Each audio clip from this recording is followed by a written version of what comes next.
ਜੀ ਜੀ ਤੇ ਜੀ ਅਗਲੀਆਂ ਕੁਝ ਕੁ ਖਬਰਾਂ ਵੱਲ ਚਲੀਏ ਤੇ FMCSA ਕੰਸੀਡਰ ਕਰ ਰਹੀ ਆ, ਕਹਿੰਦੇ ਵੀ ਪ੍ਰੋਫੀਸ਼ੀਐਂਸੀ ਟੈਸਟ ਨਵੇਂ ਕੈਰੀਅਰਸ ਦੇ ਲਈ। ਬਿਲਕੁਲ ਹਜੇ ਭਾਜੀ ਇਹ ਨਾ 2008 ਦੇ ਵਿੱਚ ਕਾਂਗਰਸ ਵੱਲੋਂ ਪਾਸ ਕੀਤਾ ਗਿਆ ਸੀ। 2009 ਦੇ ਵਿੱਚ ਇਹਦਾ ਜਿਹੜਾ ਹੋਇਆ ਸੀਗਾ, ਇਹਦਾ ਜਿਹੜਾ ਕਹਿੰਦੇ ਪਟੀਸ਼ਨ ਸੀਗੀ ਜਿਹੜੀ ਉਹ ਆਈ ਸੀ, ਪਰ ਉਦੋਂ ਇਹਦੇ ਤੇ ਕੋਈ ਕੰਮ ਨਹੀਂ ਕੀਤਾ ਗਿਆ ਜਾਂ ਇਹਨੂੰ ਕਹਿ ਲਓ ਵੀ ਅੱਗੇ ਨਹੀਂ ਵਧਾਇਆ ਗਿਆ। ਸੋ 1999 ਦੇ ਵਿੱਚ ਸ਼ੁਰੂ ਹੋਇਆ ਸੀਗਾ। ਸੋ ਕਾਫੀ ਦੇਰ ਜਿਹੜੀ ਹੈ ਇੱਥੇ ਲੱਗ ਗਈ ਇਹਨੂੰ ਆਉਂਦਿਆਂ 2009 ਤੱਕ, ਪਰ ਉਸ ਤੋਂ ਬਾਅਦ ਇੱਥੇ ਕੋਈ ਹਲਚਲ ਨਹੀਂ ਹੋਈ। ਸੋ ਜਿਹੜਾ ਆਫਿਸ ਆਫ ਬਜਟ ਹੈਗਾ ਆ, office of management and budget, ਉਹਨਾਂ ਨੇ ਐਡਵਾਂਸ ਨੋਟਿਸ ਜਿਹੜਾ ਸੀਗਾ ਉਹ ਕੀਤਾ ਗਿਆ ਸੀਗਾ, ਪਰ ਉਦੋਂ ਤੋਂ ਉੱਥੇ ਹੀ ਗੱਲ ਟਿਕੀ ਹੋਈ ਸੀ।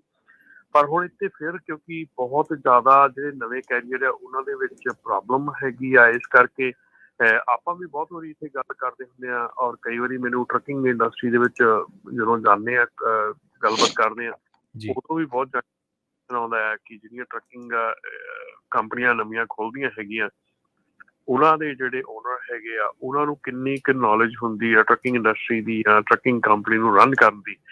ਸੋ ਇਹ ਇੱਕ ਬੜਾ ਕਾਮਨ ਜਿਹਾ ਕੁਐਸਚਨ ਚੱਲ ਰਿਹਾ ਸੀਗਾ, ਤੇ ਡੈਫੀਨੇਟਲੀ ਜਿਹੜਾ ਆ ਹੁਣ FMCSA ਵੱਲੋਂ ਫਿਰ ਇਸ ਦੇ ਉੱਤੇ ਜਿਹੜਾ ਆ ਕੰਮ ਸ਼ੁਰੂ ਕਰ ਦਿੱਤਾ ਗਿਆ, ਤਾਂ ਕਿ ਜਿਹੜੇ ਐਫੀਸ਼ੀਐਂਸੀ ਟੈਸਟ ਹੈਗਾ ਉਹ ਹੋਣਾ ਚਾਹੀਦਾ ਆ। ਔਰ ਇਹਦੇ ਵਿੱਚ ਕਾਫੀ ਡਿਟੇਲ ਦੇ ਵਿੱਚ ਉਹਨਾਂ ਨੇ ਦੇਖ ਰਹੇ ਹੈਗੇ ਕਿ ਕਿਸ ਤਰ੍ਹਾਂ ਟੈਸਟ ਹੋਣਾ ਆ, ਇਹਦੇ ਵਿੱਚ ਕੀ ਹੋਣਾ ਆ, ਔਰ ਕਿੱਦਾਂ ਟੈਸਟ ਕਿੱਦਾਂ ਲਿਆ ਜਾਣਾ ਆ। ਸੋ ਇਹਦੇ ਵਿੱਚ ਦੋ ਜਿਹੜੀਆਂ ਐਸੋਸੀਏਸ਼ਨ ਆ, ਉਦੋਂ ਜਦੋਂ 2009 ਦੇ ਵਿੱਚ ਇਹਦੇ ਉੱਤੇ ਰੂਲ ਮੇਕਿੰਗ ਦੀ ਗੱਲ ਚੱਲਦੀ ਸੀਗੀ ਤੇ ਉੱਥੇ ਕਾਮੈਂਟ ਪੀਰੀਅਡ ਹੋਇਆ ਸੀਗਾ। ਸੋ 2009 ਦੇ ਵਿੱਚ ਜਿਹੜਾ ਕਾਮੈਂਟ ਪੀਰੀਅਡ ਸੀਗਾ ਉਹਦੇ ਵਿੱਚ ਅਮਰੀਕਨ ਟਰੱਕਿੰਗ ਐਸੋਸੀਏਸ਼ਨ ਦੇ ਇਹਦੇ ਹੱਕ ਦੇ ਵਿੱਚ ਕਾਮੈਂਟਸ ਲਿਖੇ ਸੀ, ਤੇ ਇੰਡੀਪੈਂਡੈਂਟ ਓਨਰ ਆਪਰੇਟਰ ਜਿਹੜੇ ਆ ਓਇਡਾ ਜਿਹੜੀ ਹੈਗੀ ਆ ਉਹਨਾਂ ਨੇ ਇਹਦੇ ਵਿਰੋਧ ਦੇ ਵਿੱਚ ਕਾਮੈਂਟਸ ਲਿਖੇ ਸੀਗੇ। ਹੱਕ ਦੇ ਵਿੱਚ ਕਾਮੈਂਟ ਸੀਗੇ ਕਿ ਡੈਫੀਨੇਟਲੀ ਟੈਸਟ ਹੋਣਾ ਚਾਹੀਦਾ, ਔਰ ਇਹ ਜਾਣਕਾਰੀ ਜਿਹੜੀ ਆ ਇਹ ਜਿਹੜੀ FMCSA ਕੋਲ ਹੋਣੀ ਚਾਹੀਦੀ ਕਿ ਜਿਹਦੀ ਕੰਪਨੀ ਖੋਲੀ ਆ ਤੇ ਉਹਦਾ ਇਹ ਜਿਹੜਾ ਉਹਨੂੰ ਪਤਾ ਹੈਗਾ ਕੀ ਕਰ ਰਿਹਾ ਹੈਗਾ।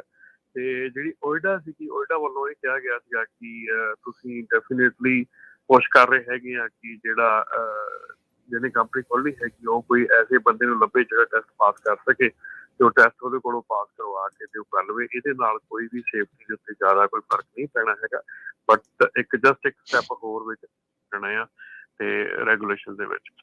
ਸੋ ਇਹ ਦੋਨੋਂ ਜਿਹੜੇ ਵਿਚਾਰ ਸੀਗੇ ਉਦੋਂ 2009 ਦੇ ਵਿੱਚ ਦਿੱਤੇ ਗਏ ਸੀਗੇ, ਪਰ ਹੁਣ ਡੈਫੀਨੇਟਲੀ ਜਿਹੜਾ ਇਸ ਵੇਲੇ ਜਿੱਦਾਂ ਹਰ ਇੱਕ ਜਿਹੜੇ ਸੁਣਨ ਵਾਲੇ ਆਪਣੇ ਲਿਸਨਰਸ ਹੈਗੇ ਆ, ਟਰੱਕਿੰਗ ਇੰਡਸਟਰੀ ਦੇ ਨਾਲ ਕਨੈਕਸ਼ਨ ਹੈਗਾ ਜਾਂ ਟਰੱਕਿੰਗ ਇੰਡਸਟਰੀ ਦੇ ਵਿੱਚ ਹੈਗੇ ਆ, ਉਹਨਾਂ ਨੂੰ ਇਹ ਚੀਜ਼ ਉੱਤੇ ਜ਼ਰੂਰ ਜਿਹੜੇ ਆ ਜਦੋਂ ਕਮੈਂਟ ਆਉਂਦੇ ਆ ਤੇ ਆਪਣੇ ਕਮੈਂਟ ਜ਼ਰੂਰ ਦੇਣੇ ਚਾਹੀਦੇ ਆ, ਤਾਂ ਕਿ ਜਿਹੜਾ ਪ੍ਰੋਪਰ ਰੂਲ ਐਂਡ ਰੈਗੂਲੇਸ਼ਨ ਜਿਹੜੀ ਬਣ ਸਕੇ। ਜੀ ਸੋ ਇਹਦੇ ਵਿੱਚ ਫਿਰ ਇਹ ਕਾਫੀ ਹਾਰਡ ਹੋਊਗਾ ਜਿਹੜੇ ਨਵੇਂ ਬੰਦੇ ਆਪਣਾ ਕੋਈ ਵੀ ਕੰਪਨੀ ਸ਼ੁਰੂ ਕਰੂਗੇ ਉਹਨਾਂ ਦੇ ਲਈ, ਰਾਈਟ? ਡੈਫੀਨੇਟਲੀ ਜੀ, ਮੇਰੇ ਖਿਆਲ ਦੇ ਵਿੱਚ ਤਾਂ ਕੁਛ ਨਾ ਕੁਛ ਕ੍ਰਾਈਟੇਰੀਆ ਹੋਣਾ ਚਾਹੀਦਾ ਹੈ। ਮਤਲਬ ਮੈਂ ਇਸ ਚੀਜ਼ ਦੇ ਉੱਤੇ ਬਿਲਕੁਲ ਐਗਰੀ ਕਰਦਾ ਹਾਂ, ਕ੍ਰਾਈਟੇਰੀਆ ਹੋਣਾ ਚਾਹੀਦਾ ਹੈ ਤਾਂ ਕਿ ਜਿਹੜਾ ਕੰਪਨੀ ਖੋਲ ਰਿਹਾ ਹੈਗਾ ਐਟਲੀਸਟ ਉਹਨਾਂ ਨੂੰ ਬੇਸਿਕਸ ਪਤਾ ਹੋਣੇ ਚਾਹੀਦੇ ਆ।